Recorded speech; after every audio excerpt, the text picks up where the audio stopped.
골로새서 2장 우리 9절부터 15절 말씀입니다. 골로새서 2장 우리 9절부터 15절 말씀, 신약성경 326쪽입니다. 우리 한 절씩 교독합니다. 제가 9절을 읽습니다. 그 안에는 신성의 모든 충만이 육체로 거하시고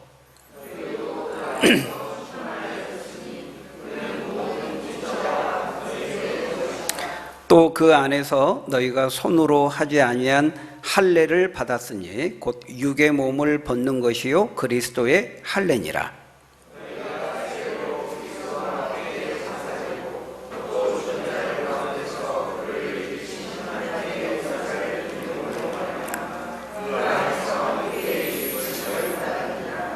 또 범죄와 육체의 무할례로 죽었던 너희를 하나님이 그와 함께 살리시고 우리의 모든 죄를 사하시고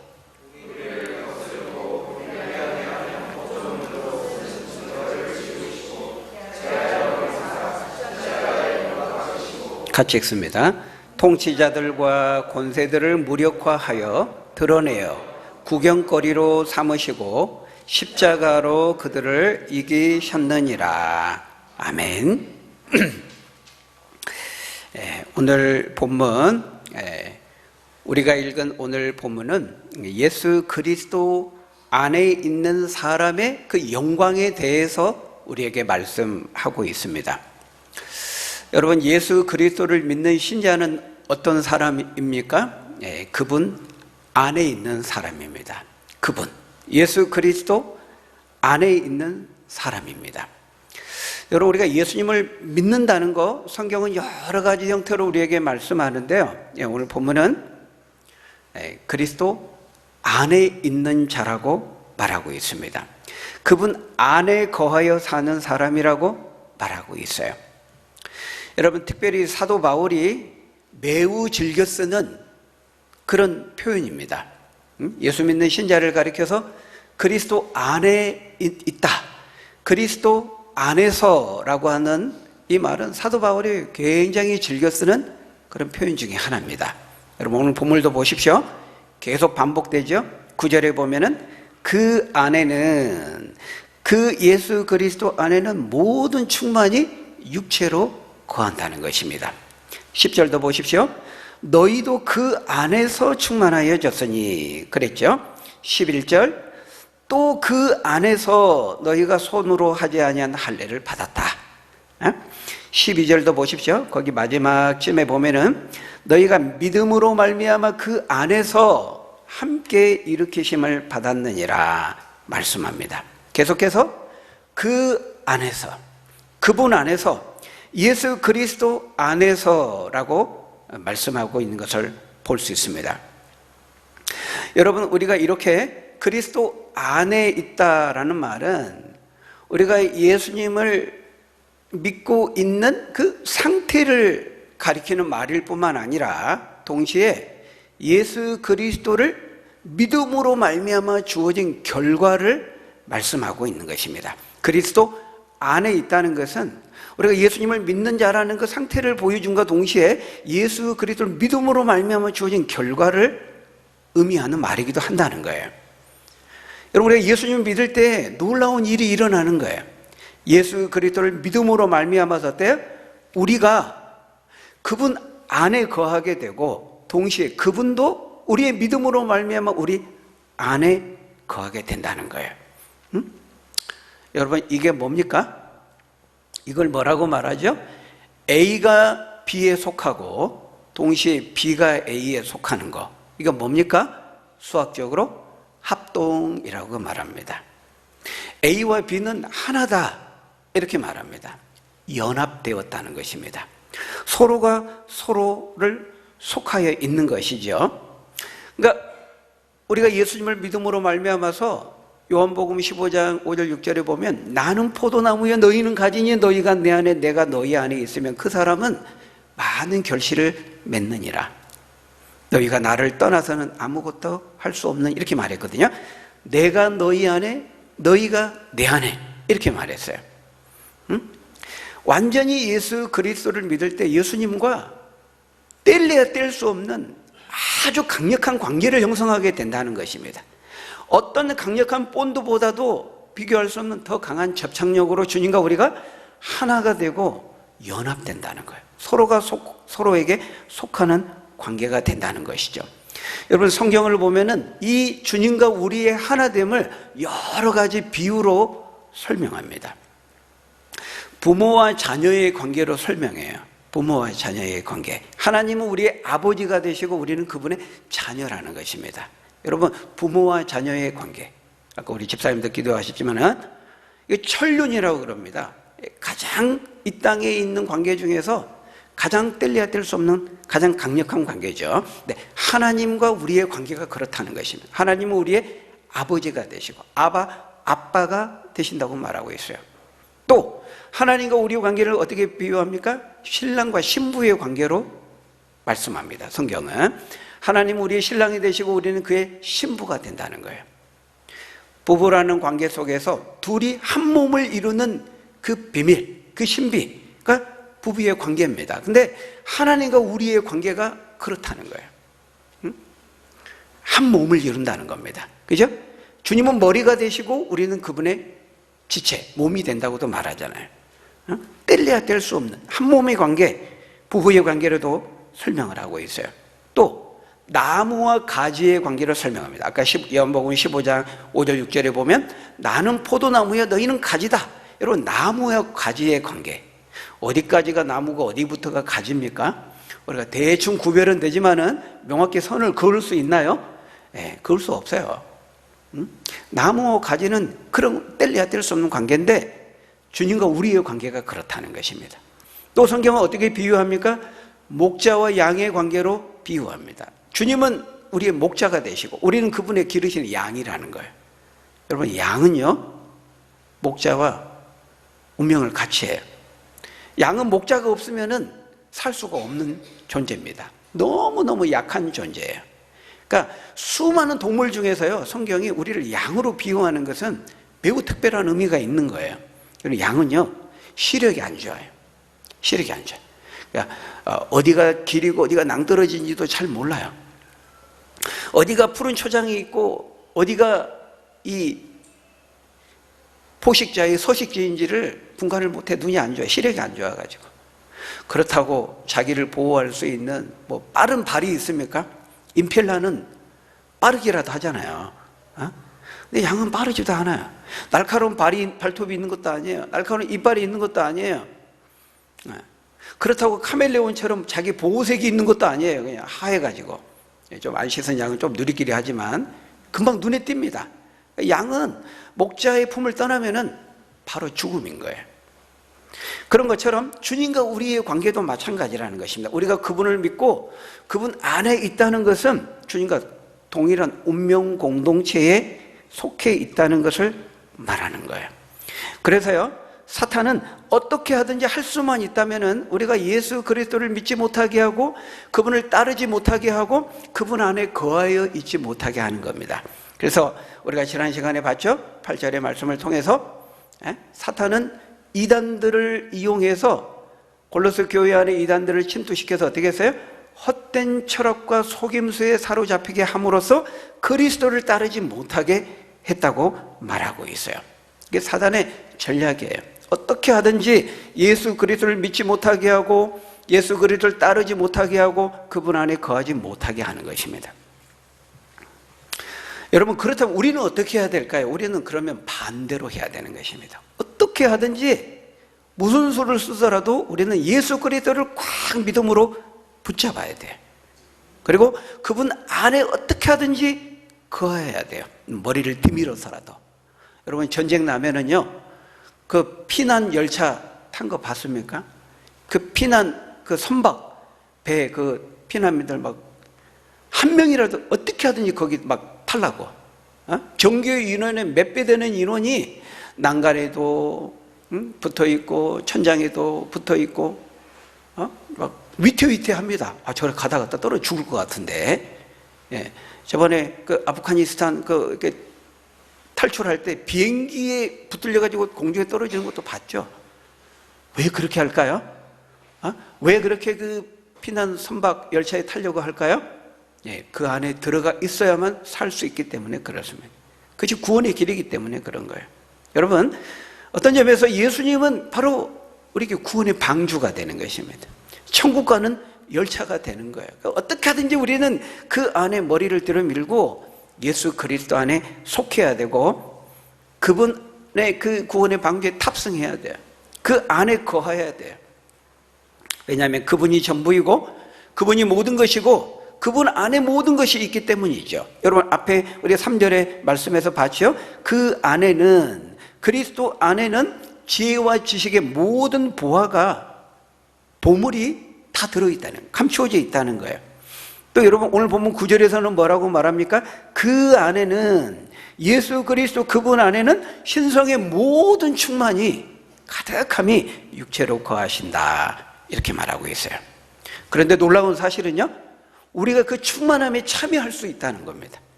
우리도 그 신성의 모든 충만에 참여하게 된다는 거예요. 어떻게 해요?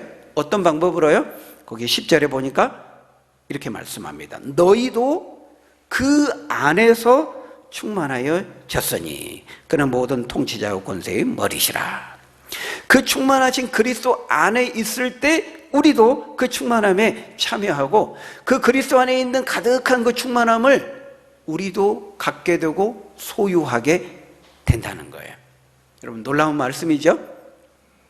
예수 그리스도 안에 신성의 모든 충만이 있는데 예수 그리스도 안에 모든 신적인 능력과 지혜와 모든 것들이 가득 들어 있는데 우리도 그 충만함에 참여할 수 있는데 그 방법이 뭐라는 거예요? 그리스도 안에서, 그분 안에 있을 때, 그분의 안에서 그것을 우리가 얻고 누리고 소유하게 된다고 말하고 있어요.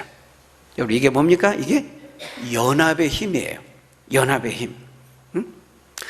우리가 주님 안에 있을 때, 주님이 우리 안에 있을 때, 우리가 주님과 하나 되고 연합되었을 때 이 모든 복을 누리게 된다는 것입니다. 이것이 가능해진다는 거예요.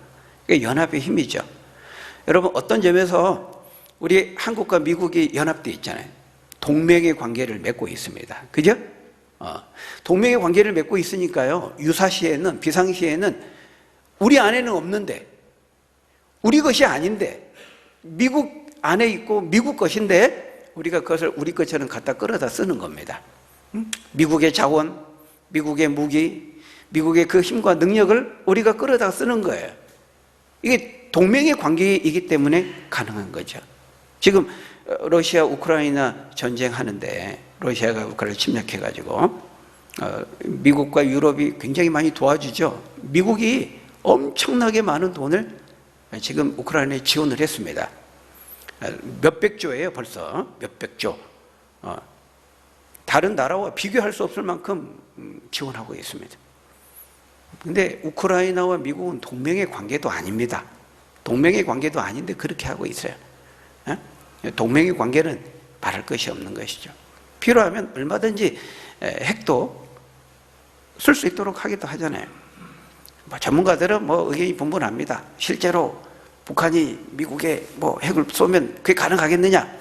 우리도 핵을 만들어야 된다. 다 일리가 있는 말들이지만 분명히 미국이 말한 대로 그렇게 할 겁니다. 저는 그렇게 생각합니다. 근데 어쨌든 미국이 국방력이 천조입니다. 천조. 천조국이라 그러잖아요. 천조국. 국방비만 천조예요. 10위권 안에 있는 그 다른 나라 국방비 다 합해도 미국을 따라잡지를 못합니다. 미국을 능가하지를 못해요. 세계 최강의 나라가 미국입니다. 근데 우리는 그런 미국과 동맹의 관계를 맺음으로써 우리 안에는 없는데, 우리 것이 아닌데 동맹의 것을 내 것처럼 끌어다 쓸 수가 있는 것입니다. 이게 동맹을 맺은 나라가 얻을 수 있는 혜택인 것이죠. 이게 동맹의 힘이고 축복인 것입니다. 마찬가지로 우리가 예수님을 믿고 그분 안에 있다는 것은 어떤 점에서 하나님과 동맹을 맺은 것입니다. 아주 강력한 동맹을 맺고 있는 것이라고 말할 수 있어요. 여러분, 미국이 천조국이고 우리가 동맹관계가 있고 분명히 그렇게 할 것이라고 우리가 믿지만, 그렇지만 여러분, 이 인간 세상에서의 그 약속과 동맹은요 절대적이라고 말할 수는 없어요. 그러니까 우리는 넉넉고 미국만 믿고 의지하고 하나님 의지하듯이 미국 의지하고 미국만 바라보고 있으면은 안 되죠. 믿는 도끼에 발등시킬 수 있습니다. 인간 세상 나라는 얼마든지 그 약속이 어제 했던 약속이 오늘 깨어질 수가 있는 거예요. 그러니까 미국만 넉넉히 바라보고 의지하고 그러면 안 돼요. 우리 구약성경 봤잖아요, 그죠? 유다가 뭐 바벨론 침략받을 때 뭐 아수르를 쫓아가고 애굽 쫓아가고 하나님 의지하지 않고 세상의 방편을 의지하면은 안 되는 거죠. 우리 하나님께 기도하면서 동맹의 관계는 군사력으로만 묶여진 관계가 아닙니다. 신앙의 관계, 뭐 많은 것으로 엮여 있죠. 그런 점에서 현실적으로 볼 때는 미국이 분명히 그렇게 할 겁니다. 하지만 우리는 미국을 하나님 의지하듯이 의지해서는 안 돼요. 우리 자주 국방을 해야 됩니다. 어쨌든 중요한 것은 뭡니까? 이 천조국 강력한 동맹, 그 미국과도 비교할 수 없는 전지전능하신 하나님이 우리의 영원한 동맹이라는 거예요. 그런 점에서 우리는 그 어떤 것과도 비교할 수 없는 그 든든한 삶의 자원을 가지고 있는 것입니다. 하나님이 우리의 동맹이 되신다는 것, 여러분 기억하시기를 바랍니다. 예수 그리스도 그분 안에 신성의 모든 충만한 능력과 권세가 있는데 우리도 그분 안에서 충만하여졌다 이렇게 말해요. 오늘 본문을 보면요, 충만하여졌다 이렇게 말하고 있습니다. 앞으로 그렇게 충만해질 것이라고 미래형으로 말하지 않고 완료형, 완료 수동태 분사형으로 말하고 있습니다. 여러분 완료형이라는 것도 중요하고 수동태라는 것도 중요해요. 이미 그리스도 안에서 우리에게 충만하게 하시는데 그게 수동태예요. 그러니까 우리의 힘과 능력으로 우리가 충만하게 되고 막 힘을 가지고 그런 게 아니고 수동태. 그리스도이신 그분이 우리를 충만하게 하실 때에만 우리는 충만해질 수 있다는 겁니다. 우리가 이 사실도 기억해야 돼요. 그분 안에서 누리지만, 그분 안에서 그 신성의 충만한 능력들을 우리가 끌어다 쓸 수 있지만 주님이 그렇게 하실 때 수동태라는 것입니다. 그래서 여러분 빌립보서 4장 13절에 보면 우리 유명한 말씀이죠. 그럼 같이 읽어볼까요? 시작. 내게 능력 주시는 자 안에서 모든 것을 할 수 있느니라. 내 스스로의 힘이나 능력이 아니고요, 내게 능력 주시는 자 안에서입니다. 오늘 본문과 똑같잖아요, 그죠? 너희도 그 안에서 충만하여졌다는 것입니다. 그분 안에서, 내게 능력 주시는 자 그분 안에서 내가 모든 것을 할 수 있느니라. 다시 말하면 그분이 나에게 충만한 능력을 주실 때 내가 충만해질 수 있다는 거예요. 우리가 지난주에 사도행전 큐티 봤죠? 스데반이 순교하는 그 장면을 봤습니다. 여러분 스데반이 어떻게 순교할 수 있었죠? 스데반이 너무 성품이 좋아서, 인성이 좋아서, 꺾이지 않는 그런 굳은 의지와 탁월한 신념이 있었기 때문에 순교했던 것입니까? 막 유대인들을 돌로 쳐 죽이려고 할 때도 스데반이 마음이 아량이 너무 넓어가지고 천사 같은 마음을 가지고 있어가지고 저들을 용서하여 주옵소서, 주님이 하신 것처럼 그렇게 할 수 있었어요? 성경은 그렇게 말하지 않습니다. 스데반의 그런 뭐 타고난 인성이나 탁월한 성품이나 의지나 그런 것 때문이 아니고 뭐예요? 성령이 그렇게 할 수 있는 은혜와 믿음과 능력을 주셨기 때문이라고 성경은 말하고 있어요. 성령 충만함의 결과였다는 것입니다. 스데반의 고유한 능력은 탁월함이 아니라는 거예요. 여러분 우리는 다 스데반처럼 연약해요. 약해요. 우리 약한 존재들이에요. 우리가 예수 믿으면은 죄인이었던 우리가 갑자기 슈퍼맨으로 변해버리는 것이 아닙니다. 우리는 여전히 예수 믿은 이후에도 죄인이고 우리 안에 죄의 근성과 옛사람의 썩어진 습관과 연약함들이 여전히 우리 안에 있어요. 그럼에도 불구하고 우리 안에 거하시는 예수 그리스도의 영이신 성령께서 우리에게 신성에 충만한 능력을 주신다는 거예요. 그것을 성령 충만이라고 그래요. 여러분 성령 충만이라는 건 성령께 붙들리고 사로잡히는 상태를 말합니다. 뭐 정신없는 상태가 아니고 엑서시한 그 황홀하게 붙잡혀 있는 것이 아니고 성령에 강력하게 사로잡혀 있어서 성령이 무엇을 명하시든지 완전히 순종할 수 있는 상태, 성령 충만이라고 말하고 있어요. 그 상태가 되면요 오른밤을 치면 우리가 왼밤을 돌려댈 수가 있습니다. 그 상태가 되면요 원수까지도 사랑할 수가 있게 되는 거예요. 우리의 인간의 의지와 본연의 잠재된 능력으로 우리가 어떻게 합니까? 못하죠. 그러나 우리는 질그릇처럼 연약한 자들이지만 우리 안에 성령이 계셔서 우리에게 능력을 주시고 충만하게 우리에게 역사하시면은요, 우리는 원수까지도, 사랑할 수 없는 사람도 사랑할 수 있는 능력을 얻게 된다는 거예요. 신성의 모든 충만이 그리스도 안에서 우리에게 입혀질 때, 우리에게 공급될 때 그 능력을 나타낼 수가 있게 된다는 것이죠. 그래서 여러분 거기 10절에 보면요, 그는 모든 통치자와 권세의 머리시라 이렇게 말하잖아요. 또 15절에도 보면 통치자들과 권세들을 무력화해서 드러내어 구경거리로 삼으시고 그들을 십자가로 이기셨다 이렇게 말씀하는데, 예수님이 그렇게 이기셨다는 것은 뭐예요? 우리도 그 안에서 믿음을 통해서, 그 능력을 통해서 이런 통치자들과 권세자들을 이길 수 있다는 거예요, 없다는 거예요? 이길 수 있다는 것입니다. 여러분, 이 통치자들, 권세자들이라는 것은 하늘과 땅에 있는 통치자들이에요. 권세들이에요. 그러니까 악한 천사들, 마귀, 귀신들, 또 땅에 있는 세상의 권력자들을 말하는 거예요. 근데 그들을 우리가 이긴다는 거예요? 진다는 거예요? 이긴다고 말하고 있어요. 어떻게 우리가 이깁니까? 우리보다 힘이 더 세거든요. 우리는 약하거든요. 어떻게 이겨요? 우리의 힘과 능력으로 이긴다는 것이 아니에요. 우리가 믿고 그분 안에 거하여 있을 때 신성의 모든 충만을 가지고 계신 그분이 우리에게 그 능력을 주시면 우리가 이길 수 있다는 겁니다. 그래서 여러분, 재밌는 사실은요, 여러분 성경을 보십시오. 악한 마귀와 귀신들과의 그 영적인 싸움을 말씀할 때 성경이 어떻게 말해요? 너희가 귀신들을 만나면, 사탄을 만나고 귀신들을 만나면 도망가라, 얼른 피해라, 그렇게 말씀합니까?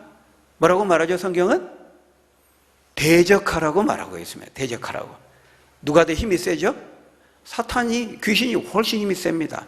강력합니다. 우리 약해요. 근데 야, 귀신 만나고 사탄 만나면 얼른 피해라, 얼른 숨어라, 그렇게 말하지 않고 대적하라고 말하고 있어요. 맞서 싸우라고 말하고 있어요. 여러분, 야고보서 4장 7절에 보면 이렇게 말씀합니다. 우리 같이 읽어볼까요? 시작. 그런즉 너희는 하나님께 복종할지어다 마귀를 대적하라. 대적하라는 거예요. 그럼 어떻게 된다고요? 그들이 너희를 피할 것이라는 거예요. 그들이 우리보다 힘이 세거든요. 근데 놀랍게도 그들이 두려워서 우리를 피하게 될 것이라고 말합니다. 여러분, 요한일서 5장 18절도 보세요. 같이 읽어볼까요? 시작. 하나님께로부터 난 자는 다 범죄하지 아니하는 줄 우리가 아노라. 하나님께로부터 나신 자가 그를 지키심에 악한 자가 그를 만지지도 못하느니라. 악한 자, 귀신들, 타락한 천사들, 마귀의 그 사탄 마귀의 그 졸개들, 귀신들이 우리를 털끝 하나 만지지도 못한다는 거예요. 왜요? 우리가 힘이 세서, 우리가 능력이 강해서? 그게 아니고, 여기 보니까 하나님께로부터 나신 자가 우리를 지키시기 때문에. 하나님께로부터 나신 자가 누구죠? 예수 그리스도이십니다. 그 예수님께서 우리를 지키시고 우리와 함께 하시고 세상 끝날까지 내가 너희와 함께 하겠다 말씀하신 것처럼 우리를 지키시고 그들과 싸워 이길 수 있는 능가할 힘을 우리에게 주시기 때문에 그렇게 된다는 거예요. 든든한 동맹, 천조국, 강력한 힘을 가진 미국이 다 버티고 있으니까요. 우리보다 힘이 센 중국, 군사력 아직 이제 북한은 핵을 제외하면 우리보다는 좀 약하다 그래요. 근데 어쨌든 이런 중국이나 북한 털끝 하나 건드리지 못한다는 거예요. 그런 점에서 이런 동맹의 관계가 굉장히 중요한 것처럼 주님과 우리의 관계가 중요한 거예요. 주님과 동맹의 관계를 맺고 있고요. 우리가 주님 안에 있고요. 주님이 우리 안에 거하시면 주님과 우리는 같은 운명 공동체예요. 그러니까 주님이 이기면 우리도 이기는 거예요. 주님이 실패하면 우리도 실패하는 거예요. 근데 주님이 절대로 실패할 수가 없거든요. 그러니까 동맹의 관계만 맺고 있으면 끝나는 거예요. 그게 중요한 거예요. 여러분 어떻습니까? 주님과 동맹의 관계 맺고 있습니까? 여러분 주님 안에 지금 거하여 계신 거 확실해요? 예수님이 여러분 안에 그리스도의 영이신 성령으로 계시는 게 확실합니까? 이게 중요합니다. 그거 확인해야 됩니다. 가장 중요한 거예요. 여러분 근데 그 주님과 우리의 이 관계, 이 동맹의 관계를 결정하는 것이 뭐냐면 믿음입니다. 믿음. 우리가 진정으로 주님을 믿으면 우리가 주님 안에 거하게 되고 주님이 우리 안에 거하게 되고 주님과 하나 되고 연합되고 동맹의 관계를 맺게 되는 거예요. 다른 것은 작용하지 않아요. 믿음이 하나만 있으면 돼요. 참된 믿음, 진정한 믿음. 이 믿음으로 인해서 우리는 그분 안에 거하게 되고 그분 역시 우리 안에 거하게 되는 거예요. 여러분 오늘 본문 11절부터 14절까지 보면요, 우리가 예수님을 믿음으로 인해서 주어진 그 결과와 축복에 대해서 말씀하는데, 예수님을 믿음으로 인해서 우리가 그분 안에 있게 되고 그분과 연합됨으로 인해서 어떤 일들이 우리에게 이루어지는가, 어떤 축복이 주어지는가를 말씀하는데 11절에서는 그것을 할례로 설명합니다. 할례. 12절에서는 세례로 설명을 합니다. 14절에서는 율법의 성취로 설명하고 있어요. 우리가 예수님 믿을 때, 우리가 그리스도 안에 있을 때, 그리스도와 연합되어 있을 때, 동맹의 관계를 맺고 있을 때 우리가 어떤 일들이 일어나고 어떤 축복이 주어졌는가를 말하는데요. 여러분 11절, 거기 11절에 보시면은 우리가 예수를 믿는 것이 뭐라고 말하고 있어요? 그분 안에서 그리스도의 할례를 받는 것이라고 말하고 있습니다. 우리 11절 같이 읽습니다. 시작. 또 그 안에서 너희가 손으로 하지 아니한 할례를 받았으니 곧 육의 몸을 벗는 것이요 그리스도의 할례니라. 조금 어려운 말들이 등장하죠. 할례, 육의 몸을 벗는 것, 손으로 하는 할례와 대조되는 그리스도의 할례, 뭐 이런 말들을 하고 있어요. 좀 어렵죠? 여러분 그리스도의 할례라는 것이 뭘까요? 그리스도의 할례, 예수님을 진정으로 믿는 자는 그리스도의 할례를 받은 자라는 거예요. 여러분 이거는 구약의 손으로 하는 육신의 할례와 지금 대조시키고 있어요. 그러니까 예수님을 믿는다는 것은 그리스도의 할례를 받고 그리스도의 할례에 참여한다는 거예요. 예수님을 진정으로 믿는 그 믿음으로 받는 할례, 그 그리스도의 할례입니다. 믿음의 할례, 영적인 할례. 구약 시대에는 어때요? 손으로 행했던 육신의 할례였습니다. 여러분 이 할례가 처음 등장한 게 언제죠? 창세기 17장에 아브라함 때부터 이제 할례가 등장합니다. 하나님께서 아브라함과 언약을 맺고 그 언약의 증표로서 할례를 명하세요. 그러다가 나중에 출애굽한 후에 시내산에서 모세의 율법을 통해서 정식으로 확정되고, 이제 그 이후부터 모든 남자는 태어난 지 8일이 되면 이제 할례를 받도록 그렇게 명하게 됩니다. 여러분 이 할례라는 것은 남자 생식기의 표피를 잘라내는 거예요. 근데 이것을 이스라엘 백성들은 하나님의 택한 거룩한 백성됨의 표시이기 때문에 굉장히 큰 자부심을 가지고 있었던 거예요. 그런데 이게 점차 시간이 지나면서 어떻게 돼요? 이게 하나의 의식과 그냥 형식으로만 전락해 버립니다. 하나님이 원래 할례를 제정하셨을 때 그 의도와 정신은 사라져 버리고 그냥 단순히 하나의 의식으로, 세리머니로, 형식으로 전락하게 되고 마는 것이죠. 그래서 태어나면 그냥 의례과 그냥 8일째 되면 그냥 할례를 베풀고, 그냥 그것이 이스라엘 백성들의 자녀됨의 표지로 그렇게 생각했던 거예요. 여러분 근데 하나님이 의도하신 것은 그 생식의 표피 일부를 잘라냈다는 것은 우리의 죄를 잘라내고 우리 안에 있는 모든 부정한 것들을 제거하는 것을 의미했어요. 그래서 우리가 하나님의 이 뭐라 할까요? 이 비유가 맞을지 모르겠는데, 옛날 조금 껌 씹고 이렇게 학교 다닐 때 좀 했던 사람들, 그 담배빵이라는 게 있어요. 뭐 괜히 이게 온거인 없는 건데 갑자기 등장을 했습니다. 할 필요가 없는 말인지 모르겠는데, 그러면 어때요? 담배빵 딱 하고 가면 문신 있고 이러면 나 이런 사람이야 이게 증거하잖아요. 그런 것처럼 이 할례라는 것도 하나님의 선택한 하나님의 거룩한 백성됨에 대한 표지로 그렇게 생각했던 것이죠. 그렇기 때문에 중요한 것은 뭐예요? 거룩한 백성이기 때문에 할례를 받는 것입니다. 거룩한 백성됨의 증거로서. 할례라는 의식에 참여했기 때문에 거룩한 백성이 된 것이 아니고 순서를 바꾸면 안 돼요. 하나님의 의도는 너희가 하나님의 나의 택한 거룩한 나에게 속한 나와 동맹의 관계를 맺은 언약의 백성이기 때문에 그 거룩한 백성됨의 증거로서 할례를 받으라고 한 거였거든요. 그리고 그 할례의 몸을 통해서 늘 자기가 하나님의 백성됨을 잊지 않고 기억하며 살도록 하신 거예요. 근데 순서를 바꿔버린 겁니다. 시간이 지나면서. 그러니까 할례라는 의식에 그냥 참여했으니까 내가 하나님의 백성이 됐다라고 생각을 했다는 거예요. 여러분 이게 순서가 중요하거든요. 여러분 창세기에 보면요 그 순서가 나와요. 창세기 12장에서 아브라함이 갈대아 우르 산에 부르심을 받습니다. 그리고 15장 6절에 보면은 아브라함이 하나님을 믿음에 하나님이 그를 의롭다고 여기셨어요. 믿음으로 의롭게 된 다음에 할례는 언제 나오느냐? 창세기 17장에 가면 나옵니다. 그러니까 아브라함을 택하시고 부르시고 아브라함이 하나님을 믿어서 믿음으로 의롭게 된 다음에 그 다음에 17장에 가서 하나님과 아브라함이 언약을 맺고 그 증거로서 할례가 등장하는 것을 볼 수 있어요. 그러니까 믿음 다음에 할례가 나오는 거예요. 할례를 시행하고 할례를 받으니까 믿음이 생기는 것이 아니고 하나님을 믿는 거룩한 백성이 되었기 때문에 그 증거로서 할례를 행하도록 하셨다는 거죠. 순서가 중요합니다. 여러분, 예를 들어서 우리 혈서 쓰잖아요. 혈서.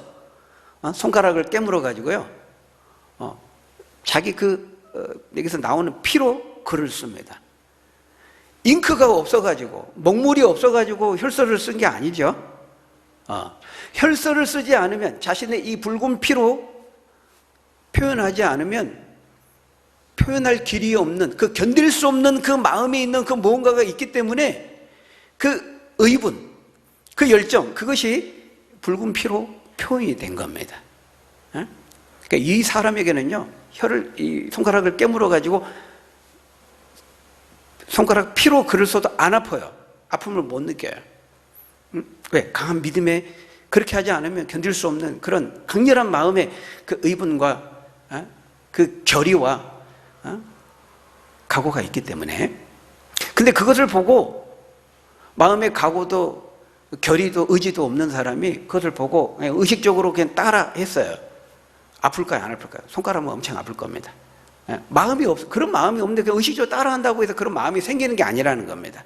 그런 굳은 결의와 결기가 마음속에 가득 들어있으니까 그것이 그렇게 표현된 것이지, 그것이 전혀 없는 사람이 그걸 똑같이 따라한다고 해서 그 마음이 생기는 것은 아니라는 것입니다. 순서를 바꾸면 안 되는 것이죠. 할례도 마찬가지예요. 신명기 10장 16절에 보면은 하나님이 이 할례를 율법으로 제정하고 명령하실 때에도 하나님의 의도는 마음의 할례를 그들이 행하는 것이었어요. 단순히 육신의 일부를 떼어낸 의식과 형식이 아니라 진실한 믿음의 표현으로서 하는 할례가 되기를 원했던 거죠. 여러분, 신명기 10장 16절 이렇게 말씀합니다. 그러므로 너희는 마음의 할례를 행하고 다시는 목을 곧게 하지 말라. 하나님 처음부터 믿음의 할례요, 마음의 할례. 예수 그리스도 진정으로 믿는 그 믿음이 있을 때 그 사람은 그리스도의 할례를 받는 것이 되는 것이죠. 그러니까 예수님이 십자가에 죽으시고, 예수님이 부활하시고, 예수님이 다 하셨는데, 그러니까 믿음으로 그 일에 우리가 참여해야 된다는 거예요. 여러분, 거기 12절에 나오는 세례도 마찬가지입니다. 세례. 구약에서 할례가 있었다면 신약에는 세례가 있죠. 구약의 할례가 신약의 세례로 대체된 거예요. 여러분, 거기 12절 13절에 그렇게 말씀하는데 우리 12절 같이 읽어볼까요? 12절 시작. 너희가 세례로 그리스도와 함께 장사되고 또 죽은 자들 가운데서 그를 일으키신 하나님의 역사를 믿음으로 말미암아 그 안에서 함께 일으키심을 받았느니라. 그 13절에서 그 구체적으로 한 번 더 반복되는데요. 여러분, 세례가 뭐죠? 세례. 세수할 때 세자입니다. 세척하다 할 때 세자예요. 그러니까 세례라는 것은 깨끗이 씻는 예식, 이런 말입니다. 죄를 깨끗이 씻는 예식, 그런 말이에요. 세례라는 말이. 근데 여기서도 뭐가 중요해요? 거기 보니까요, 거기 12절에 보니까 하나님의 역사를 믿음으로 말미암아 그랬습니다. 믿음이 있어야 됩니다. 믿음으로 세례를 받아야 되고 믿음이 있는 자가 세례에 참여해야 되는 것이죠. 똑같아요. 할례 때도. 단순히 몸에 흠집을 내는, 문신을 새기는 것처럼 흠집을 내는 그런 육신의 할례가 되면 안 되고 마음으로 하나님을 진정으로 믿고 언약된 백성으로서 하나님의 그 은혜와 사랑이 감사하면서 하나님 말씀대로 살겠다고 하는, 그 언약을 따라 살겠다고 하는 거룩한 백성됨에 대한 그 믿음으로서 할례를 받아야 했던 것처럼 세례도 똑같다는 겁니다. 오늘 우리 장로교에서는 세례를 관수의 형태로 세례를 베풉니다. 그릇에 물을 담아가지고 물을 뿌려서 세례를 베풀죠. 근데 침례교는요, 우리 몸 전체를 몸에 담급니다. 잠급니다. 근데 사도행전이나 성경에 보면 두 가지 형태가 다 나옵니다. 막 3,000명, 5,000명 한꺼번에 막 회심하고 돌아오는데 그 사람을 다 강가로 데려가가지고 어떻게 세례를 베풉니까? 항상 주변에 강이 있는 것도 아닌데. 두 가지 형태가 다 나와요. 중요한 것은 그 세례의 의미예요. 물에 처음 이렇게 들어가서 우리 몸을 완전히 잠글 때, 그때 우리의 옛사람이 완전히 익사당하는 겁니다. 옛사람이 죽는 것을 의미하는 거죠. 그리고 그 물에서 세례에서 완전히 잠겨 나올 때에는 그리스도의 새 생명을 가지고 다시 살아나는 것을 상징하는 겁니다. 그래서 세례라는 것은 우리가 그리스도와 함께 십자가에 못 박히고 함께 그리스도의 부활의 새 생명에 참여하고 있음을 상징하는 의식인 거예요. 12절 13절의 말씀의 의미가 바로 그거죠. 여러분, 그러니까 예수님이 십자가에 죽으셨고 예수님이 부활하셨는데요, 그 십자가의 죽으심과 그 부활의 효과가요, 믿는 자에게 믿음을 통해서 그대로 그 효력과 그 혜택이 믿음이라고 하는 통로를 통해서 그리스도 안에 있는 자에게 전가되는 거예요. 그것을 말하고 있어요. 그러니까 예수님을 믿는 사람이 그 믿음을 통해서 얻는 놀라운 선물이죠. 혜택이죠. 예수님이 십자가에 죽으셨는데 마치 믿으면 그 믿음으로 말미암아서 내가 십자가에서 죽고 내가 부활한 것 같은 것으로 하나님께서 그를 간주하시는 거예요. 바로 이것이 연합의 힘이죠. 연합의 축복인 겁니다. 그리스도를 믿고 그리스도 안에 있고 그와 연합된 자에게 주어지는 축복인 거죠. 여기서도 중요한 것은 뭐예요? 믿음입니다. 믿음. 참되게 믿는 자가 세례를 받아야 되고 그 참된 믿음의 세례라는 의식을 통해서 표현되는 것이죠. 근데 여러분, 세례에는 물 세례가 있고 또 무슨 세례가 있습니까? 성령 세례가 있고 또 성경에 보면 불 세례도 나오죠. 여러분, 물 세례는 알겠는데 성령 세례, 불 세례는 뭘까요? 서로 다른 게 아닙니다. 성령 세례가 불 세례가 정확히 말하면 성령의 불 세례입니다. 이게 정확한 표현입니다. 성령 세례가 있고 불 세례가 따로 있는 것이 아니고, 불은 뭐예요? 불은 태우는 거잖아요. 정화하는 겁니다. 죄를 태워 없애는 거예요. 근데 성령이 우리에게 부어질 때, 우리에게 임하게 될 때, 우리가 성령 세례를 받을 때, 성령이 우리 안에 찾아오실 때, 성령이 우리 안에서 행하시는 일이 뭐냐면은 마치 불로 죄를 태워 없애는 것 같은 그런 작용을 하시는 거예요. 우리를 거듭나게 하시고 우리를 중생하게 하셔서 나의 죄인됨을 깨닫게 하세요. 회개케 하세요. 회개하게 하심으로 우리의 죄를 깨끗이 없애는 거예요. 성령이 우리 안에 찾아오셔서, 그걸 성령 세례 이렇게 말합니다. 성령이 우리 안에 찾아오셔서 성령이 마치 불로서 죄를 태워 없애는 것 같은 그 작용을 하시는 거예요. 그게 성령의 불세례예요. 그렇기 때문에 이 성령 세례, 성령의 불세례는요, 내적인 세례예요. 우리 안에 들어오셔서 우리 안에서 행하시는 세례예요. 물 세례는 외적인 세례예요. 형식적으로, 의식적으로, 공식적으로 우리 안에 내적인 세례를 받은 사람이 그러니까 외적인 물 세례를 받아야 되는 거예요. 먼저 성령 세례를 받고 성령이 찾아오셔서 성령의 불 세례를 경험한 사람들이 만인 앞에서 그 믿음을 고백하고 시인하고 표현하는 자리가 바로 물세례인 것입니다. 순서가 바뀌면 안 돼요. 성령의 불세례를 받은 사람이 물세례를 받아야 되는 거예요. 여기서도 중요한 것은 참된 믿음인 것이죠. 여러분, 마지막으로 거기 14절에서요, 우리가 예수 그를 참되게 믿을 때 그 믿음은 모든 율법의 정죄에서 우리를 자유하게 하신다고 말씀합니다. 우리 14절 읽고 마치겠습니다. 14절 시작. 우리를 거스르고 불리하게 하는 법 조문으로 쓴 증서를 지우고 제하여 버리사 십자가에 못 박으셨다 이렇게 말씀하죠. 네, 여기 보면 여러분, 뭐 시간이 없어서 간단하게 좀 빠르게 말씀드립니다. 여러분, 법조문으로 쓴 증서, 이거 뭐죠? 이제 빈문서입니다. 하나님이 우리에게 요구하시는 빈문서예요. 빚을 진 사람이 갚아야 될 채무 증서입니다. 뭐가요? 어떤 점에서 율법이 그렇다는 거예요. 율법. 하나님께서 율법을 우리에게 제시하면서 너 율법 지켜. 너 율법 지켰어? 이게 채무 증서라는 거예요. 빚 갚으라고 하는 채무 증서예요. 여러분, 율법은요, 넓게 보면 하나님 말씀 전부를 율법이라고 할 때가 있어요. 하나님 말씀 전부가 율법이에요. 근데 좀 좁은 의미에서는 모세가 시내산에서 받았던 그 계명과 명령, 이게 이제 율법입니다. 창세기부터 창출, 레위기, 신명기까지는 모세 오경이라고도 해요. 토라라고도 하죠. 근데 좁은 의미로서는 시내산에서 모세가 받은 그 계명과 명령, 그것을 줄이고 엑기스만 모아놓은 게 뭐예요? 십계명이에요. 십계명. 이 십계명을 좁은 의미로 또 우리가 율법이라고도 해요.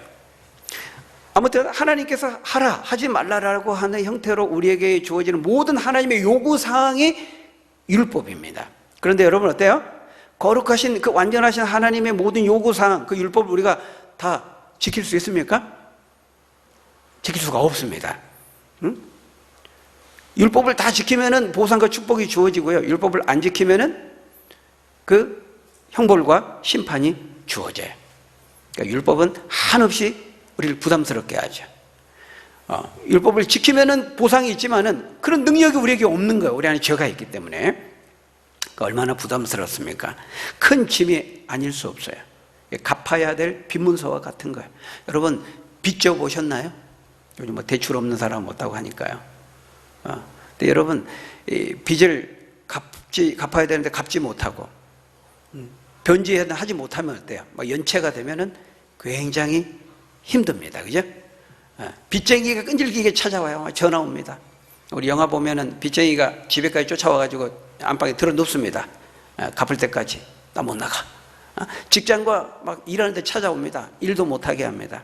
근데 율법이 그와 같다는 거예요. 우리에게 끊임없이 찾아와서 달려든 빚 갚으라고. 이거 행하라고, 저거 행하라고. 너 이거 지켰어? 너 이거 어겼어? 응? 너 왜 그 모양이야? 계속 정죄하고 푸시하고 압박을 하는 거예요. 체크리스트 들이대면서. 내가 80개 지켰는데 81번째에서 못 지켰어요. 그럼 80개 지킨 거 다 쓸데없는 81번 가지고 너 왜 이거 안 지켰어? 이러는 거거든요. 유대인들은 365가지로 나눴잖아요. 율법을, 모세 율법을. 지켜야 될 거 248가지, 하지 말아야 될 거 365가지. 근데 365가지 360개 지켰어요. 근데 이제 5개 못 지켰어. 360개는 필요 없어요. 5개 가지고 너 왜 이거 못 지켰어? 정죄하는 거거든요. 빈문세입니다. 한없이 부담스러워요. 근데 뭐라고 말씀하고 있어요? 오늘 본문에 예수님께서 십자가에 죽으실 때요, 그 모든 법조문이 써진 증서를 십자가에 못 박아버렸다는 거예요. 못 박아버렸어요. 여러분, 그 말은 이제 그러면 이제 율법은 다 폐기 처분했다, 이런 말입니까? 이런 말입니까? 율법은 지킬 필요가 없다. 율법 없이 내 마음대로 살면 된다. 그런 말일까요? 당연히 그런 말은 아닙니다. 우리 예수 믿는 신약의 백성 중에 가운데에도 율법을 지켜야 됩니다. 율법 폐기론 가면 안 돼요. 근데요, 상황이 완전히 달라졌어요. 우리 예수 믿기 전에는 우리 율법 아래 태어나서 율법의 정죄를 받고 율법의 부담과 그 의무 가운데 우리는 살아야 돼요. 율법의 노예가 되어서 어쩔 수 없이 빚을 갚지 않으면 안 되는 그런 채무자의 부담과 의무를 안고 빚의 노예가 되어서 살아야 되는데요, 그러나 이제는 달라졌어요. 예수님이 십자가에서요 모든 율법을 다 성취하셨어요. 그러니까 이 빚문서를 십자가에 다 못 박았다, 이 말은 이제부터는 율법이 쓸데없다, 율법 없이 우리 마음대로 살아야 돼, 그런 말이 아니고, 예수님이 모든 율법을 십자가에 우리를 대신해 죽으실 때 예수님이 오신 율법을 다 지키잖아요. 율법은 어기지 않았거든요. 예수님은 죄가 없으니까 율법을 다 지키실 수 있는 분이었고, 더 세밀하게, 더 강렬하게 지키셨죠. 근데 모든 율법을 완전히 다 지키신 다음에 십자가에서 그걸 다 성취하셨다는 거예요. 예수님이 성취하셨기 때문에 우리는 예수를 믿음으로 말미암아 그분 안에 거하게 될 때요, 그 혜택을 받는 거예요. 마치 하나님은 예수님이 다 지키고 예수님이 다 완성하셨는데 내가 지킨 것으로 간주해 주시는 거예요. 여겨 주시는 거예요. 바로 이것이 뭐예요? 주님과 연합된 자에게 주어진 혜택이에요. 축복이에요. 예수를 믿고 우리가 믿음 안에 있으면요, 우리가 율법을 지키지 않았어도 주님이 다 지켰지만은 믿음으로 그 혜택과 축복이 다 우리에게 돌아와서요, 하나님 우리에게 그걸 요구하지 않아요. 예수님이 다 지켰기 때문에 앞에서 말했던 그런 정죄와 의무로 우리에게 오시지 않는다는 거예요. 물론 우리 여전히 율법을 지킵니다. 삶의 지침으로 삼고 살아갑니다. 근데 완전히 상황이 달라졌어요. 빚의 노예가 되어서 지키는 것이 아니라 뭐예요? 갚을 길 없는 나의 그 빚을 다 탕감하여 주신 주님의 은혜에 대한 감사의 마음으로 기꺼이 주님을 기쁘시게 해드리기 위해서 그 율법의 말씀을 따라 사는 거예요. 그 율법을 지키고 살아야 우리가 구원을 받기 때문에, 구원을 얻기 위해서 율법을 지키는 것이 아니고 구원의 은혜를 받아서 이미 구원을 얻었기 때문에, 주님이 율법을 다 지켜주셨기 때문에 너무 감사해서 기쁨으로 율법을 따라 사는 거예요. 주님을 기쁘시게 하기 위해서.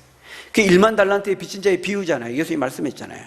도저히 갚을 길 없는 몇 조가 되는 그 1만 달란트의 빚을 다 일시에 탕감해 줬으면 너무 기쁘기 때문에 그 사랑의 빚진 자로서 은혜의 빚진 자의 감격을 가지고 우리가 하나님 말씀대로 사는 겁니다. 하나님 말씀대로 지키고 살아야 율법을 다 이루어 구원을 받기 때문이 아니고 우리 그렇게 할 수 없는 존재거든요. 주님이 다 하셨기 때문에 주님을 믿으면 되는 것이면, 중요한 것은 주님을 믿는 거예요. 믿음을 통해서 그분 안에 거하는 거예요. 주님과 연합되는 거예요. 주님과 하나 되는 거예요. 주님과 영원한 동맹을 맺는 거예요. 그러면 끝나는 거예요. 그분 안에 모든 지혜와 지식의 보화가 다 감추어져 있고 신성의 모든 충만이 다 거기 있습니다. 믿는 자에게 믿음을 통해서 주님 우리에게 그 모든 것들을 혜택을 누릴 수 있도록 공급해 주세요.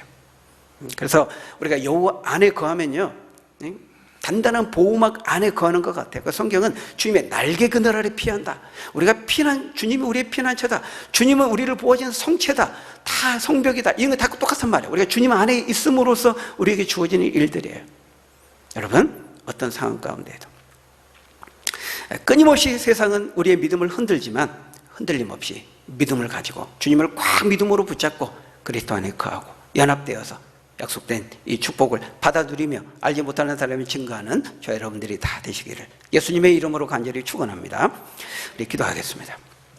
아버지 하나님, 감사합니다. 자격 없는 저희들을 하나님 사랑하셔서 긍휼을 베푸셔서 예수 그리스도를 믿게 하시고 성령을 보내셔서 깨닫게 하시고 예수 그리스도를 믿고 그분 안에 거하고 그분과 하나 되고 그분 안에 영원한 동맹의 관계를 맺게 해주시니 감사합니다. 믿음 안에서 그리스도 안에서 얻고 누리는 이 모든 축복을 우리가 축복으로 알고 감사하고 감격 가운데 그것을 알지 못하는 사람들에게 전함에 증거하며 살아가는 우리 모두가 될 수 있도록 축복해 주옵소서. 예수님 이름으로 기도합니다.